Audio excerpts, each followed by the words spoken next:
প্রিয় বন্ধুরা, আজকে আপনাদেরকে দেখাবো জামালপুরের ঐতিহ্যবাহী এবং বিখ্যাত যে খাবার, যেটাকে অনেকে মিল্লি বলে এবং পিঠালি বলে, সেই বিখ্যাত খাবারটা আমাদের জামালপুরের মধ্যে কিভাবে পরিবেশন করা হয়, কিভাবে তৈরি করা হয়, সম্পূর্ণ আজকে বিস্তারিত আপনাদেরকে ঘুরে ঘুরে দেখাবো এবং সম্পূর্ণ বিস্তারিত সব কিছু আপনাদেরকে জানানোর চেষ্টা করবো। চলুন এখন এই পর্যায়ে বেশি কথা না বলে জামালপুরের সেই বিখ্যাত ঐতিহ্যবাহী খাবারটা কিভাবে পরিবেশন করা হয় সম্পূর্ণ আপনাদেরকে দেখাই।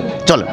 প্রথমেই বাহারি রকম মশলা দেওয়া হয় ডেকের মধ্যে, তারপর সেখানে গরুর মাংস দিয়ে ঠিকমতো কষানো হয়, তারপর সেখানে চালের গুঁড়ি আর মাংস একসাথে মিশিয়ে বেশ কিছুক্ষণ জাল দিতে হয়। সেই সাথে মাংস আর চালের গুঁড়িকে মিক্স করার জন্য লাড়া দিতে হয় বেশ কিছুক্ষণ। তারপরেই আস্তে আস্তে হয়ে ওঠে সেই জামালপুরের সুস্বাদু মিল্লি ও পিঠালি। জামালপুরের এই ঐতিহ্যবাহী এবং বিখ্যাত খাবার সম্পর্কে আপনার কোনো কিছু বলার থাকলে আমার দর্শক কিন্তু জানান, যে আসলে এই ঐতিহ্যবাহী খাবারটা জামালপুরের মধ্যে কতটা জনপ্রিয় এবং স্বাদটা কেমন, সেটা দর্শকের বিষয়ে একটু জানান।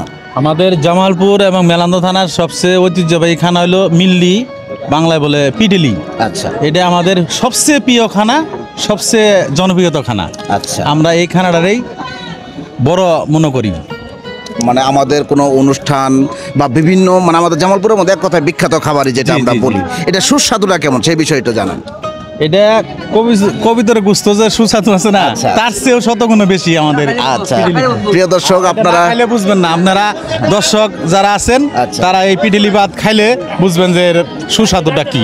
জি প্রিয় দর্শক, আমি এটাই বলতে চাইছিলাম যে আসলে এই জামালপুরের এই বিখ্যাত খাবারটা কতটা যে স্বাদ, সেটা যদি আপনারা সরাসরি আইসা না খান কখনো উপলব্ধি করতে পারবেন না, কখনো বিলিভ করতে পারবেন না যে আসলে এই খাবারটা কতটা স্বাদ।